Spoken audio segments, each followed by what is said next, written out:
The Virginia Cable Telecommunications Association and your local cable provider presents Cable Reports.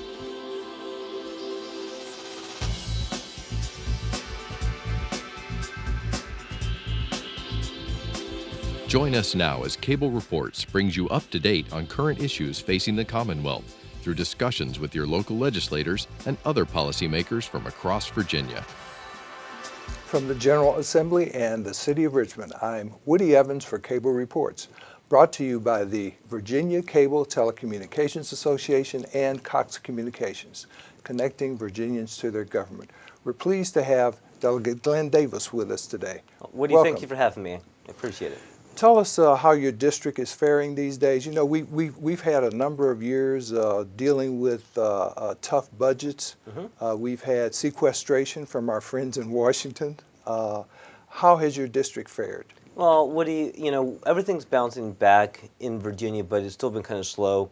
My district personally, we haven't gotten back to 2011 numbers, as most of Virginia hasn't gotten back to 2011 numbers when it comes to economic opportunity.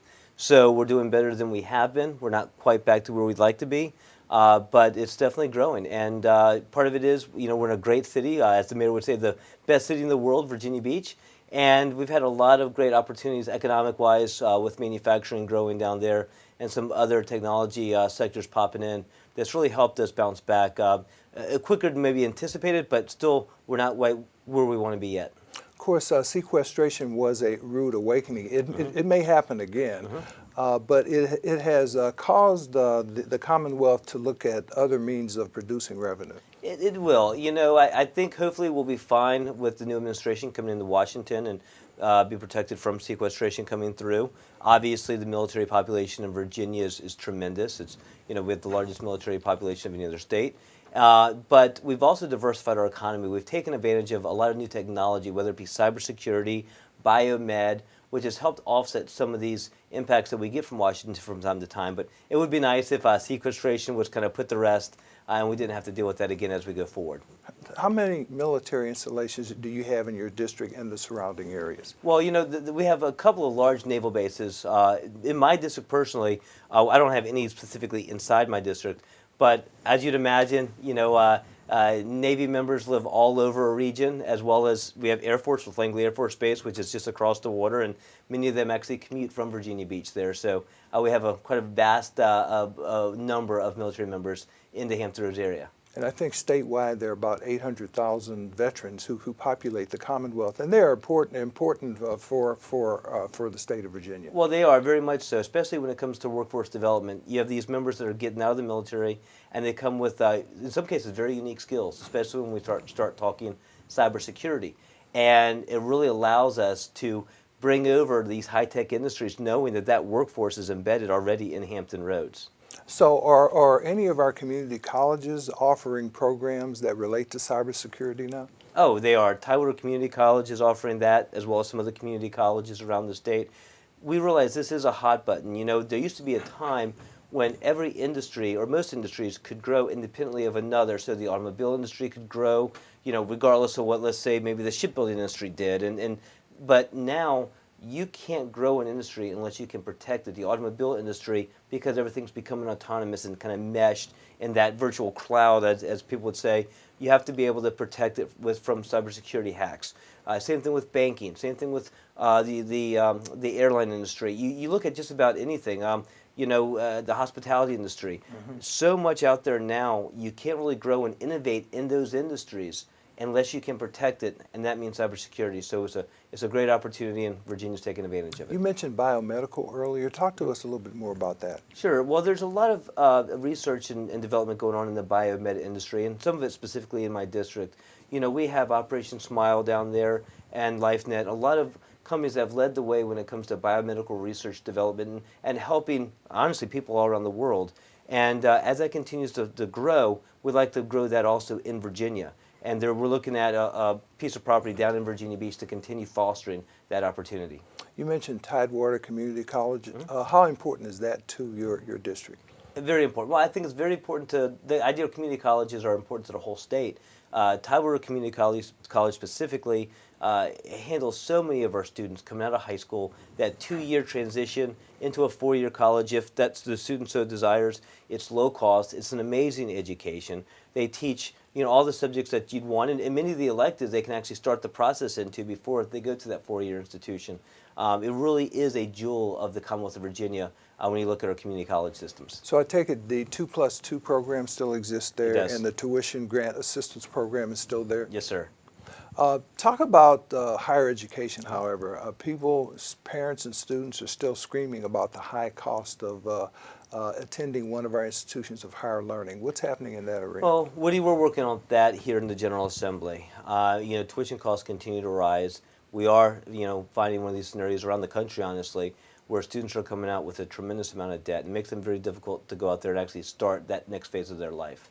So we need to get that under control. There needs to be the ability for students to come out and get that reasonably cost education so they can continue into whatever their career field is. And it doesn't just mean that 4-year institution anymore. Vocational schools are starting to really take off and blossom, as they should, because there's so much opportunity. They say that 4-year degrees aren't meant for everyone, but I always tell people that your education never stops in life. So whether you come out of high school and go into the military and you continue your education through that, whether you go to the 4-year institution, whether you go through to vocational opportunities, your education never stops, but we need to have the diversity of opportunity and also make it reasonably priced so they can afford it. So a balance between these certificated programs and an emphasis on science, technology, engineering, and math at our institutions of higher learning. Definitely. The STEM stuff is obviously the utmost importance. Getting back to our veterans, you mentioned the experience they have garnered in theaters of war and how they can translate that into viable jobs when they return here. I think an example of that is someone who's been a medic overseas can come back and gain a certification without attending class now. Exactly. That's some legislation that we've been working on every year, and we finally have that where we recognize the skill sets that our military members come out of the military with, that they can immediately walk into the private sector. And we've even done some of that transition in higher education. The big issue sometimes is understanding all the acronyms that exist in the military world and then how that relates to what happens in the private sector. So we've been doing a lot of work to help translate that. And now, like you said, if you're a medic, you can come out and practice medicine. Many cases now, when you're coming out, you get far more credit in our universities than you used to because of all the skill sets and training you've had while you were in the ranks of the military. Now, what about the Triple V program of Virginia Values Veterans? How is that working? It's doing very, very well. It's not just there for the big companies like Walmart. It's actually there for the smaller company as well that can utilize it. And it helps incent companies to hire our veterans. And it's done extremely well. I think it's been a huge impact down in my neck of the woods in Hampton Roads, but all around the Commonwealth, I think it's made a sizable impact. And all of this, I take it, has contributed to the certification a couple of years ago that Virginia veterans were essentially no longer homeless. Exactly. We had that goal of getting rid of homeless for our veterans. When they come back, we want to make sure that they can easily walk right back into the private sector, whether it be through higher education, whether it be through job employment. But we really had some problems years ago, and they weren't finding those opportunities, and many of them ended up homeless. And we wanted to make sure we took care of that, and that's what we've effectively done over the last few years. It's going to be a tough budget year in terms of maintaining the high quality of our state employees, our teachers. There was an anticipated raise that, given the current situation, will not happen. The governor has talked about the potential for a bonus. How do you think that's all going to work out? Well, I know we've got the people on the 9th floor in appropriations working on that now, and I hope we get to the point where we're able to take care of that for our teachers as well as for our law enforcement officers. We really are starting to lose a lot of our top talent to North Carolina and other surrounding states when it comes to teachers and law enforcement. And we need to make sure that we maintain that here. We have such tremendous opportunity in our schools, in our law enforcement, but you can't have the turnover that we've been having. And so we've got to work to curtail that. And some of it has to do with pay, and some has to do with morale sometimes, and pay compression that exists in law enforcement. But there's been a lot of discussion on that. I think it's the top of the priority list in the budget, and I hope to see it rectified. At least in terms of teachers, you're right. Some of that relates to pay. Some of that has related to the controversy over the last few years about the number of tests they have to administer pursuant to the standards of learning. I know there are a lot of reforms. Talk to us about those. Sure. Well, my first year up here in Richmond, we got rid of 23% of all the SOL tests between K through 8, and we had a little bit more of a difficulty after grade 8 because of some certification stuff that comes into play.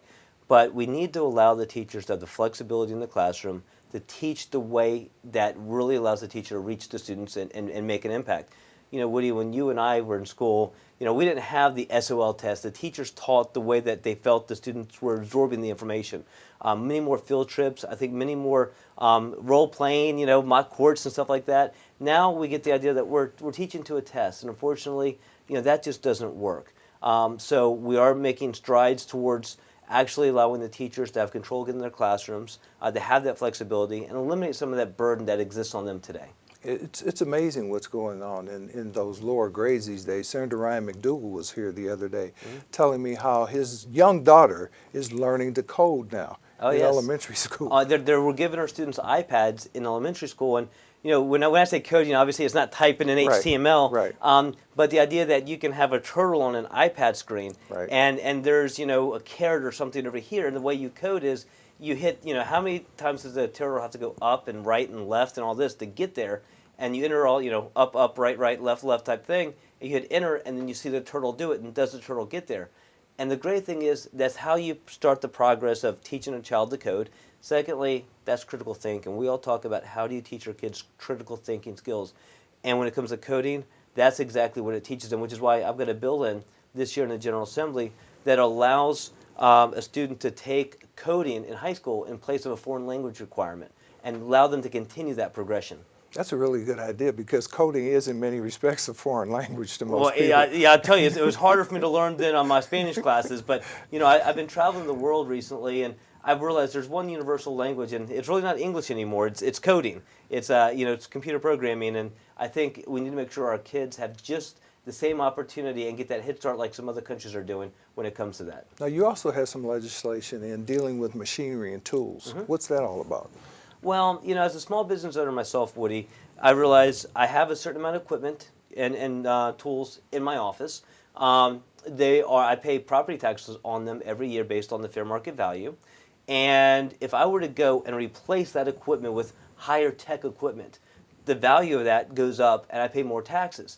So we're actually disincenting our businesses around the Commonwealth, especially our large manufacturing plants, to upgrade their machinery and their tools because their taxes go through the roof the minute that they upgrade this. And we need to get rid of that disincentive. We want the most talented workforce, which means we want our companies to have the newest technology in there. We want the newest technological companies to come here, but we've got tax policies that actually disincent all that from happening. It kind of reminds me of the business professional occupational license tax.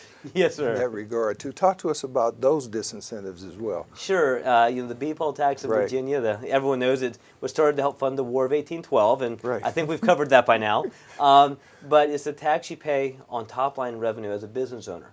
And most businesses don't make money for the first 2 years. So let's say the first year you made $500,000. Let's say your expenses were $600,000. You lost $100,000. There's probably $100,000 you covered by getting a loan on, second mortgage on your home. Right. But the government wants you to pay taxes, on the top line revenue, even though you lost money, and that hurts small businesses. Most of them fail because of cash flow problems those first 2 years, and all we're doing is making it worse, and we need to get rid of those issues. Now, you've been a small businessman for quite a long time. As a matter of fact, I think you started your first business out of your apartment. I did. I lost my job back in 1999, 6 weeks before Christmas, and instead of moving in with Mom and Dad, I started a telecommunications management company out of my one-bedroom apartment. And I think you have a unique philosophy. It's a double bottom line. Yes, sir. Tell us what that means. Sure. Well, when I first started my company, and many companies you look at and you say the most important thing is the profit at the bottom, the revenue minus expenses and what's left. And I realized that that's just not it by itself. I went to an event, an MIT event, and we had one of the Ben from Ben & Jerry's came and spoke. And he talked about this concept of a double bottom line, that you can actually make money and also do good for the community, and that should also be measured. And so after hearing that, I said, well, we need to do this back in our company. So I went back, and my business partner have done that ever since, where we measure not only what we actually make on the bottom line of profit, but how much we've given back to the community. It's something that Ted Leonis, who owns the Washington Capitals, Right. does. He tells a great story around it. It's almost that social entrepreneurship that really has taken off with this new generation. Well, talk to us about some of those things you do in the community. So it started out with me and junior achievement. When I was in high school, my first experience with business was through junior achievement. So when I first decided I wanted to give back, that's the first organization that came to mind. So my business partner and I started throwing golf tournaments. The Converge Golf Classic back in the day, and we had 5 or 6 years of those, and raised money for junior achievement. We've gotten involved in other nonprofits as well. Operation Homefront is a big one that's very near to and dear to my wife's heart, and obviously mine and others in Hampton Roads, because it deals with military families while their spouse is away. They're having difficult times, especially around Christmas, where members of Operation Homefront go and they actually play Santa Claus to the families. So it's things like that that you know that you're making a tremendous impact on the community, and allows you to be vested in that community. I'm vested in the community because I grew up there, but to see companies come in there and also practice that as well, and you know that not only are they gaining from the community, but they're giving back to the community, and I think that's the obligation of any business. What's probably the biggest impediment, in your opinion, of starting a new business and sustaining it these days? The regulatory environments. Okay. I was out in Southwest Virginia not that long ago, and I walked in to see a barber. They said, "Glenn, you got to go see this guy. He's been cutting hair for almost 80 years." And I walked in. It was amazing. It was like my old grandfather's beauty and barber supply shop back in Norfolk. And I said, "What's the biggest difference then, when you started versus the new barbers today?" He said, "Glenn, when I wanted to start, I got a set of shears. I got my shingle, and I started cutting hair. Now you got all the regulatories. They want to do inspections, and that's just kind of an anecdote of what we're seeing in all parts of business. When you want to start a business now, you just don't go get a business license. You have so many zoning hoops, all these other hoops and hurdles to jump through, all these taxes that you have to be able to not only pay but adhere to. Sometimes I tell people the idea of property taxes, the idea that you pay taxes on everything in your business, from your desk to your phone to your computer to the wastebasket. It's not just how much that costs, but it's the soft costs of adhering to that, of paying someone to go through every 2 years and itemize everything you have in your office. And that's what I think governments forget about. And I think that's the biggest impediment. We try to tax and regulate businesses out of existence before sometimes they even get out of their house. You've also got new challenges as a result of new technologies. Last year there was the Uber-Lyft debate. Yes. This year we're still dealing with Airbnb. Talk to us about how you balance the competing interests there. Well, you want two things. You want a level playing field, which is important, and then you want safety for the citizens. For example, with the Uber debate, and this year there's the taxis coming back, we wanted to make sure we didn't stop technology. Virginia needs to be the leader in technology, and we don't want to stop technological companies from coming here. We want to make sure there's a level playing field. And I think what we did with Uber really is a benchmark and really set the bar for a lot of other states around the nation. And we've told the taxi companies, it's not, we don't want to regulate a company like Uber and Lyft out of existence. We want to create the level playing field. And this year they came back to us and they said, okay, we've done this for them. We'd like some deregulation on our side. And that's what we're doing for the taxi companies this year.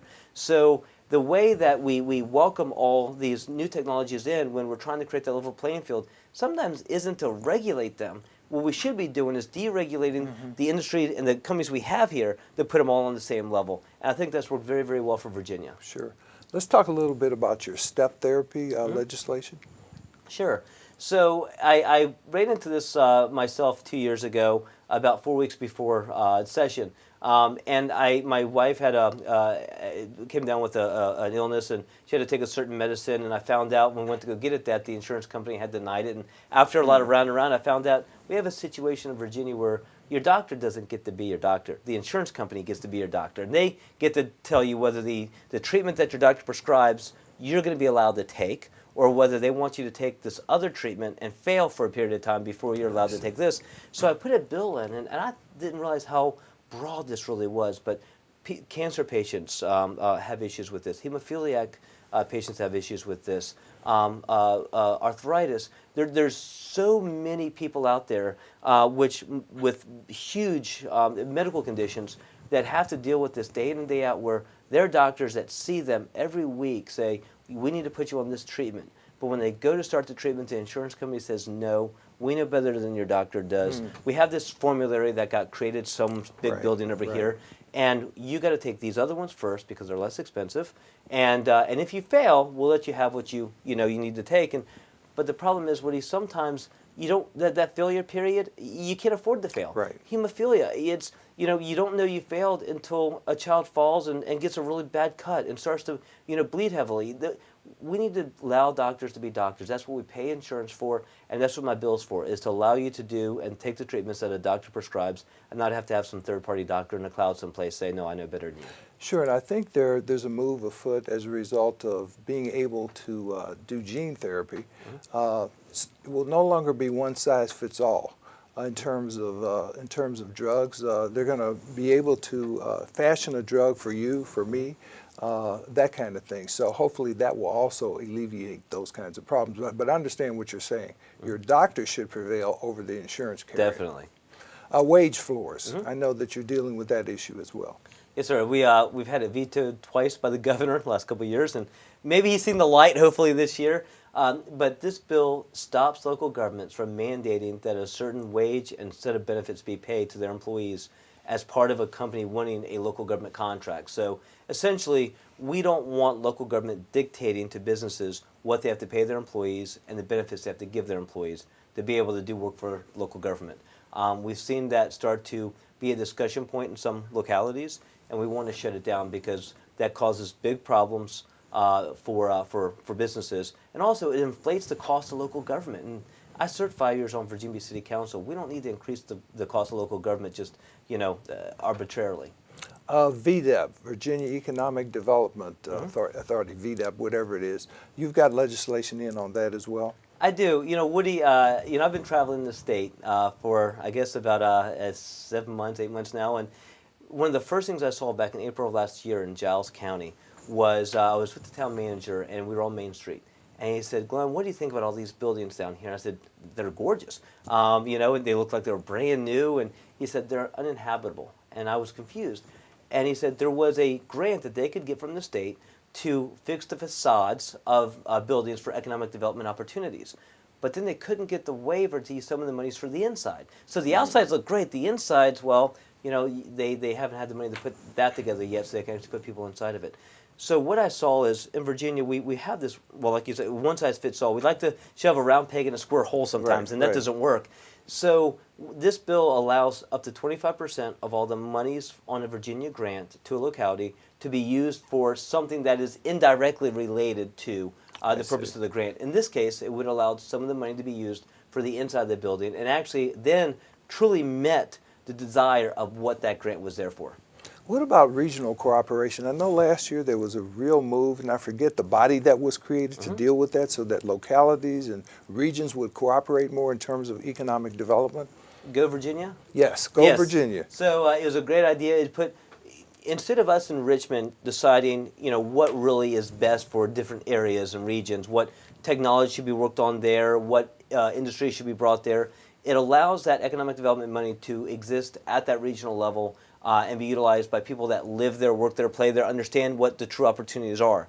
And so it exists. Now the governor cut that funding significantly when he went to go balance the budget. We're going to try to put that money in. He was very supportive of the program. I'm not sure why he then decided to cut the funding, but we need to work that one out. You mentioned your recent travel statewide, but it hasn't been limited to the state of Virginia. I think you've done some international ventures as well. Yes, sir. Now, I got back from Estonia right before Christmas. For those of us who don't know, where is Estonia? Right next to Russia.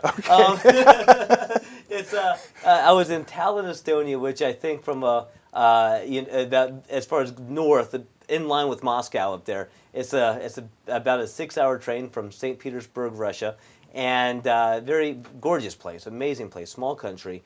A lot of innovation. It's where Skype was founded. Oh, really? The company that people use for video conferencing. Sure. And actually, I went over there. One of the people I met with was one of the co-founders of Skype.